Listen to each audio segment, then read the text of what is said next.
La persecución es inevitable en la vida cristiana. Mientras la Iglesia limita en este mundo, debe estar sometida a ella, sí. Y el Señor nos ha venido preparando con el Evangelio durante estos días precisamente para eso. No se turbe vuestro corazón, no os intranquilicéis. El mundo los odiará por mi causa, porque me ha odiado antes a mí. Y hoy precisamente el Evangelio nos habla en ese mismo sentido o en esa misma tónica. Huir de la persecución es evitar la cruz. Y es huir de la posibilidad más grande que nosotros tenemos de ser purificados para poder entrar en el reino de los cielos. Es que precisamente en la purificación y en la persecución es que se conoce el verdadero contenido de fe que hay en el corazón de cada cristiano. No es en los momentos de mayor facilidad, de comodidad, de facilismo, en los momentos en que las aguas están como serenas y tranquilas. ¿Cómo hizo el Señor para que sus discípulos se dieran cuenta que les faltaba fe y que a pesar de que caminaban, andaban con Él, de verlo hacer tantos signos y tantos milagros, los discípulos todavía eran hombres cobardes, llenos de miedo, tímidos? Después de la multiplicación de los panes, uno de los acontecimientos más grandes de los cuales nos habla el Evangelio, en donde hubo una intervención divina milagrosa, el Señor los manda ya al caer la tarde solos en la barca y los manda a remar mar adentro. Y Jesús no se va con ellos. Jesús sube al monte a orar. Y mientras Jesús está orando en el monte, la barca comienza a ser tambaleada y los vientos contrarios comienzan a arreciar contra la barca y comienzan a sacudirla. Y surge un sentimiento de temor, de miedo en el corazón de los apóstoles, porque la fe todavía es frágil, débil. Con todo esto, el Señor los venía preparando para la gran prueba con la cual iban a ser trillados, iban a ser sacudidos. Las olas turbulentas de la pasión, las olas turbulentas de la persecución, en donde el Señor iba a ser condenado, iba a ser juzgado, en donde el Señor iba a morir en la cruz. Hacia esto estaba direccionando el Señor la Iglesia, y hacia esto está direccionando el Señor la Iglesia en estos momentos. Es necesario, no hay otra manera de que la Iglesia llegue a ese estado divino, a ese estado puro, a ese estado santo, a ese estado cualificado de verdadera y auténtica fe, si no pasamos por una purificación. Pero bueno, la misma Iglesia ha sido consciente de esto. El magisterio de la Iglesia en el Concilio Vaticano II, la Lumen Gentium, ya advierte que antes de que la Iglesia llegue a su consumación escatológica y a reinar como el Señor le tiene prometido que va a reinar, debe pasar una purificación. Tiene que pasar por la tribulación. Esa es una condición que ya está decretada en la palabra del Señor. Huirle a eso es mundano. Huirle a eso es demoníaco. Huirle a eso es colocarnos del lado de Pedro cuando le dice a Jesús: Señor, eso que ni te suceda. Apártate de mí, Satanás, porque tú no piensas como Dios, sino como los hombres. ¿Y cuándo le hace esta advertencia Pedro a Jesús? Cuando el Señor, precisamente después de que Pedro profetiza que él es el Mesías, y el Señor le dice que eso no se lo ha revelado nadie de carne y hueso, sino su Padre que está en los cielos. Y después de que le dice: tú eres dichoso, Pedro, comienza a preparar a sus discípulos para lo que él va a vivir. El Hijo del Hombre va a ser entregado en manos de los hombres, y lo llevarán ante los tribunales, y lo juzgarán, y lo condenarán a muerte. Y Pedro no aguanta y le dice, no, Señor, no nos agues la fiesta. Sí, pues no te pongas tan dramático en estos momentos. Eso que ni te suceda. Apártate de mí, Satanás, porque tú no piensas como Dios, sino como los hombres. Querer excluirnos de la prueba es querer excluirnos de la posibilidad más grande que tenemos de la intervención divina en nuestra vida, de la posibilidad más grande para poder vencer esos enemigos tan terribles que caminan con nosotros, como es la soberbia, como es la concupiscencia, como es el mundo y como es el mal. Cristo nos ha enseñado que estos enemigos tan nefastos no se vencen de otra manera más que con la prueba de la cruz. Y es lo que San Pablo está viviendo. Todos estos días hemos venido escuchando los testimonios narrados por la palabra del Señor de los apóstoles, Pedro, San Pablo, Bernabé, Silas, Timoteo, todos los que están acompañando a Pablo en esta misión. De hecho, en el capítulo 20 o 21 de los Hechos de los Apóstoles, vamos a escuchar a San Pablo que lo único que le garantiza el Espíritu Santo a cada lugar donde va son pruebas y persecuciones. El cristiano que hoy se está poniendo a pelear contra la prueba, contra la cruz, contra la persecución, es un cristiano a quien el diablo está embolatando. Y ese cristiano va a terminar desgastado, desanimado y hasta puede estar en peligro de perder la posibilidad de entrar al reino de los cielos. Nosotros no podemos pelear con lo que nos salva. Nosotros no podemos colocarle resistencia a lo que nos está ofreciendo el camino de la victoria. Nosotros no podemos evadir el único camino, único, porque no hay otros. Es el único camino que nos va a ofrecer la garantía de la salvación, de la felicidad y de la dicha eterna, no solamente, sino también en este mundo. Porque Dios no va a respaldar a quien le está huyendo a la cruz. El Espíritu Santo no va a estar allí en aquel que excluye la persecución y que va de la cruz y que va de la prueba y que va del sufrimiento. ¿Para qué? Si ya tiene fuerzas humanas para luchar. El Espíritu Santo es muy respetuoso, porque donde nosotros tenemos el control de las cosas y donde nosotros tenemos el control de nuestra vida, allí Él no se mete. Y lo sabemos por la misma revelación que el primero que es delicado y respeta la libertad humana es Dios. Si la opción mía es por mis propias capacidades y por lo que yo soy capaz, por las formas en las que yo decido cómo enfrento la vida, entonces el Espíritu Santo ahí no actúa, respeta. Precisamente la prueba nos enseña una cosa muy linda, que no nos lo enseñan en las universidades, que no nos lo enseñan los libros, que no nos lo enseñan los grandes maestros de este mundo. La prueba nos enseña la humillación. Nos enseña a vencer la soberbia. Y el grado más alto de humildad está en el corazón que es capaz de inclinarse delante de Dios y decirle al Señor, yo no soy capaz, yo necesito de ti, y por eso te busco, y por eso madrugo por ti, como dirá el Salmo, oh Dios, tú eres mi Dios, por ti madrugo. Y por eso presto atención a tus palabras. Y por eso para mí es más importante, es un deleite, como dirá el salmista, escucharte a ti. Porque tus mandatos son espíritu y vida. Por eso, en un momento como en el que nosotros estamos viviendo, no podemos dejarnos engañar del diablo. Es necesario dejarnos llevar por el Espíritu Santo, y el Espíritu Santo nos garantiza prueba y persecución.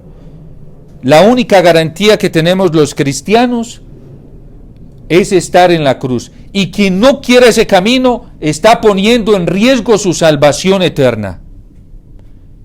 quien esté evadiendo o esté modificando la ley de la vida cristiana e intente modificarla para sí mismo y para los demás, está poniendo en peligro la salud de su alma y la salud del alma de los demás. De ahí tan grave para nosotros los pastores, que tenemos la dirección de las almas. ¿Hacia dónde las conducimos? ¿Qué tipo de vida cristiana les estamos ofreciendo? La iglesia es muy clara, clarísima, para advertirnos que ese es el camino de la iglesia. Hoy, por ejemplo, en Colombia, a unos cuantos días de las elecciones, todavía hay cristianos a los cuales les está sirviendo como modelo y elemento único de criterio para votar el sistema económico o el interés político o el interés cultural o social. No importa que tengamos que sacrificar los criterios morales, no importa. Un cristiano que piensa así es un cristiano vendido al mundo.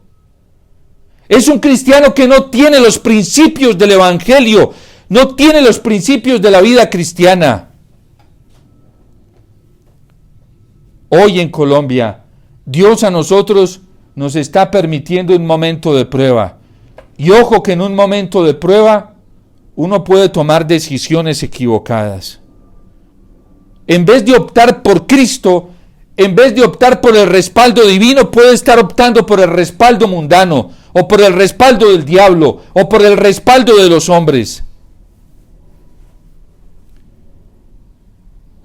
El testimonio de los cristianos es muy evidente. En los Hechos de los Apóstoles lo vemos. A Pablo no le importa terminar en manos de la justicia religiosa. Y hoy menos cuando lo presentan al procónsul, no le importa terminar en manos de la justicia política, la justicia de Roma, con tal de permanecer en la verdad. En un principio, los cristianos no tuvieron ningún problema con Roma, porque Roma no los vio como ninguna amenaza, pues allá ellos con sus prácticas religiosas, y porque Roma políticamente tenía una ley de tolerancia religiosa con toda la diversidad de manifestaciones espirituales que había en el imperio. De hecho, fue una de las estrategias políticas de Roma para mantener la unidad y la paz en el imperio. Que este es judío, pues que haga el culto como judío. Este es pagano y cree en Zeus, pues que le dé culto a Zeus. Este le da culto a la diosa Artemisa, pues que le dé. Eso se respeta. Y hay tolerancia incluso hasta con los cristianos. Ya por allá en el siglo III, los cristianos comienzan a convertir en un problema para el imperio. ¿Y saben por qué? Siendo respetuosos los cristianos con las autoridades civiles, reconociendo que las autoridades civiles tienen la autoridad de Dios. Hay cosas en las que los cristianos ya no son capaces de caminar con las leyes políticas. Por ejemplo, cuando el emperador se da los atributos de Cristo, para allá no caminamos. Y ahí comenzó Roma a tener problemas con ellos. Cuando ciertas leyes del Estado ya atentaban contra los mandamientos. Es que hay un mandamiento que dice: adorarás al Señor tu Dios con todo tu corazón, con toda tu alma, con todas las fuerzas de tu ser. Y te debes a Dios en todo tu ser, totalmente a Él. Y cuando el emperador reclamaba ciertos atributos de culto que le pertenecían solamente a Jesucristo, entonces los cristianos dijeron: allá no vamos. Y hoy tan fácil que nosotros los católicos nos vamos vendiendo, dándole el culto de Cristo al hombre. ¿Cuál es el criterio de verdad en el corazón de muchos cristianos? Lo que digan los hombres, no lo que diga Cristo. ¿Cuál es el criterio de verdad para muchos cristianos católicos hoy? Lo que diga mi papá o lo que diga mi mamá. Ya no importa lo que diga Cristo, sabiendo que el primer mandamiento es más importante que el cuarto. Y no crean que cuando Dios los puso en ese orden sistemático, los puso ahí tirados al azar. No.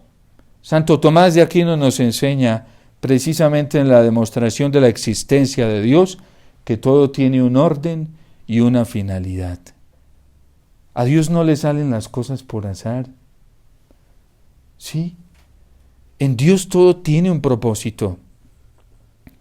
Entonces, cuando ya los papás van comenzando a tomarse en cierta autoridad que viene a ser la autoridad divina, ya las cosas no funcionan. ¿Qué está pasando hoy en la jerarquía? ¿Qué nos está pasando hoy en la iglesia? Abuso de autoridad lo ha denunciado el Papa Francisco de parte de obispos, de sacerdotes, de consagrados, porque hemos llegado a la idolatría de la autoridad, poniendo la autoridad terrena por encima de Dios, cuando la autoridad en la iglesia está en orden a Dios, en servicio a Dios, a tal punto que el Papa es el primero de que le debe un servicio de obediencia a la palabra de Dios, a la tradición viva de la iglesia, al magisterio auténtico de la iglesia. El Papa, por ejemplo, no es una autoridad absoluta. Y falla quien tiene ese criterio hoy en la iglesia. Por eso oramos todos los días por el Papa. Porque el Papa es el primero que le debe obediencia a Dios. El Papa es el primero que le debe obediencia a la tradición viva de la iglesia. El Papa es el primero que debe darnos ejemplo a nosotros de una obediencia al magisterio auténtico de la iglesia. Porque estas tres fuentes ya han sido testimoniadas con sangre, con la vida de los santos. Los obispos no tienen autoridad absoluta. Tienen autoridad en orden a la voluntad de Dios. Pero cuando no nos hablan en orden a la voluntad de Dios, manifestada en su palabra, manifestada en la tradición viva de la iglesia, manifestada en el magisterio auténtico de la iglesia, entonces por ahí se va metiendo la soberbia. Y reina la soberbia y reina el diablo. Y eso pasa también con muchos de nosotros los sacerdotes. ¿A qué hemos llegado? El Papa Francisco hace unos años hablaba precisamente se preguntaba cuáles eran las causas que estaban llevando a sacerdotes a caer en el abuso contra menores de edad. Y decía el Papa Francisco, porque primero hay un abuso de autoridad, luego hay un abuso de conciencia y luego se llega al abuso sexual. ¿Cómo estamos abusando hoy los cristianos de la conciencia? ¿Por qué hablaba el Papa Francisco del abuso de conciencia? Porque ya no respetamos la ley natural. ¿Cómo es posible que para elecciones haya católicos que estén diciendo, padre, pues entre dos males escojamos el menor? No, el cristiano jamás escoge un mal, así sea pequeño, para obtener un bien. Ya eso vicia el acto y lo hace malo. Y si no, que vayan y repasen el magisterio de la iglesia a los que les quede duda de esto, no por lo que yo digo. Vayan a la Gaudium et Spes, vayan al magisterio de la iglesia, vayan a la enseñanza de la iglesia, vayan, repasen las encíclicas. San Juan Pablo II nos dio una encíclica maravillosa en la Veritatis Splendor, nos dio una enseñanza maravillosa en la Veritatis Splendor para advertirnos de estos peligros a los que nos íbamos a enfrentar. El cristiano no se puede vender por un plato de lentejas. Padre, pero es la familia. Padre, pero es papá, mamá, hijos. Pues si perdemos padre, madre, hermanos, hijos, hijas, por serle fiel al Señor, sería un honor para el cristiano. Porque a esos Dios les devolverá padre, madre, hijos, hermanos, hermanas, convertidos. Pero si optamos por la justicia de los hombres, qué mal nos va a ir. Nos va a ir muy mal. Quien hace esos análisis y discernimientos que ya están viciados de suyos, pensando que hacer un mal no tiene consecuencias graves, ese ya no va a contar con el respaldo divino. Porque la gracia y el mal y la gracia no pueden vivir entre sí. Son incompatibles. Por eso nuestra opción es el Señor. Nuestra opción es una fidelidad total al Señor. Y si lo perdemos todo por el Señor, lo ganaremos todo con el Señor. Porque el Señor dice en su palabra que quien pierde su vida por mí y por el Evangelio, ese encontrará la vida. Ese la salvará. Por eso pidámosle al Señor que nos dé la gracia de ser fieles. El mundo viene pasando, Dios está permitiendo estas pruebas para mirar cuál es la calidad de nuestra fe. Y quien diga que Dios no permite las pruebas, pues que vuelva a repasar la palabra de Dios, porque a nuestro padre en la fe, Abraham, lo probó Dios hasta el último momento, hasta el punto de pedirle su hijo. Hoy algunos, por miedo de perder un nivel económico en la sociedad, son capaces de vender al Señor. Por conservar una garantía económica de una empresa, o algunos incluso dentro de la iglesia, por una supuesta libertad religiosa. Una libertad religiosa que me lleve a sacrificar bienes morales no es real. La libertad religiosa es la que opta radicalmente por Dios. Hay algunos incluso que están pensando que por beneficiar la pastoral y la evangelización tienen que sacrificar los bienes morales. ¡Qué discernimientos tan mundanos! Porque a nosotros nos interesa la vida de la gracia. Dirá el Salmo, tu gracia vale más que la vida. La gracia del Señor vale más que cualquier cosa. Y por eso nosotros tenemos que hacer opción por la gracia de Dios. En Colombia, que nos acercamos a estas elecciones, los católicos tenemos que tener muy claro esto, porque si no nos podemos perder el respaldo divino. ¿A quién va a acompañar Dios? ¿Con quién va a mantener pronto su respaldo? Con quien se la juegue por Él, porque de esos no se escandalizará el Señor. Dios nos ama, a todos nos ama. Pero a pesar de que nos ama, Dios no está de acuerdo con muchos de nuestros comportamientos. El hecho de que Dios nos ame no significa que tiene que estar de acuerdo con muchas de nuestras actitudes que no corresponden a su evangelio, que no corresponden al bien moral. Hay algunos relativistas que creen que porque Dios nos ama, se lo tolera todo y se lo pasa todo por alto y no le importa la vida de pecado y que la gente en vez de estar convertida siga en el pecado. Dios nos ama. Eso es indiscutible. Esa es una verdad innegable. A todos nos ama. Pero nos quiere convertidos. Cuando llamó a Leví, le dijo, sígueme. Y Leví entendió que no podía seguir viviendo lo mismo.